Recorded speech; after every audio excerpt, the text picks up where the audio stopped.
I never expected to go this far, right? It was just about competing and like practicing, and I wanted to try it. And then it's just become so much more. It's just ended up doing so much more for me.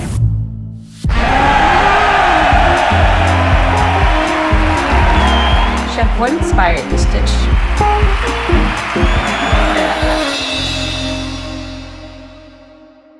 I think competition is healthy. And I think putting yourself through something stressful, I think is good. You're pushing yourself. I think it's great for our industry. And I don't think there's enough of it. What I like to do when I'm working with cooks as well is figure out how competitive they actually are. And I want them to get used to the idea that they are a competitive person. And I also want them to step back from the idea that the competition is around the room. You are your competition. The awards matter for inspiring the team. You know, if you need talent to run these kind of restaurants and you need hungry cooks and they want to work for hungry chefs and they want to be pushed, right? So at the end of the day, like if you're not pushing the food, the cuisine, the culture in the kitchen, like you're not going to have the best talent. Maybe, you know, we do 99% excellent that day, but, you know, 1%, we've made that mistake. And you're so focused on improving and being better yourself that like, honestly, over time, you can start to not feel good enough. But going to that competition and seeing how I compared, it just became very clear to me like how excellent I was becoming. You know, when I see like today's young chef applying for S.Pellegrino Young Chef competition, I'm impressed because there's a little bit less of that going around the world, right? You have to have that thing in order to put yourself out there like that. I think their goal is to run and operate a very polished restaurant. They're not trying to operate a modest kitchen. They want the top. And I think the process of getting to the top and actually being recognized at the top, they're going to learn if that's what they really want.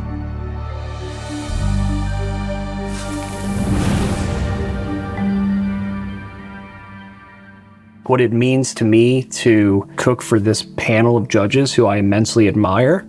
Cooking is how I build relationships. It's my love language. Like the best way that I know how to build a genuine relationship for somebody is to cook for them.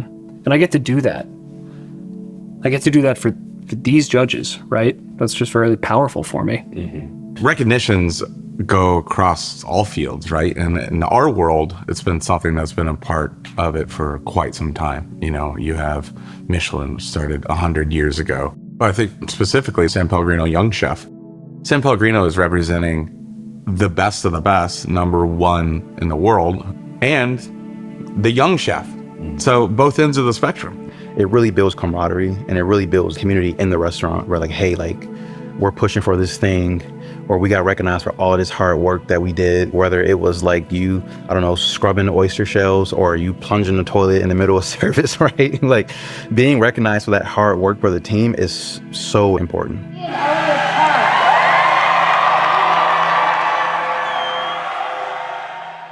And then #2 now is like getting butts in seat, being busy, and ultimately that's going to lead to you being able to do more cool stuff with your team, right? It's going to feed back into the team. Having success in any degree, whether it's a James Beard accolade or winning a cooking competition, it's one of the best ways that I know to say thank you to those who supported. I'm not motivated by accolades and this sort of recognition, but when I receive it, it generally prompts reflection.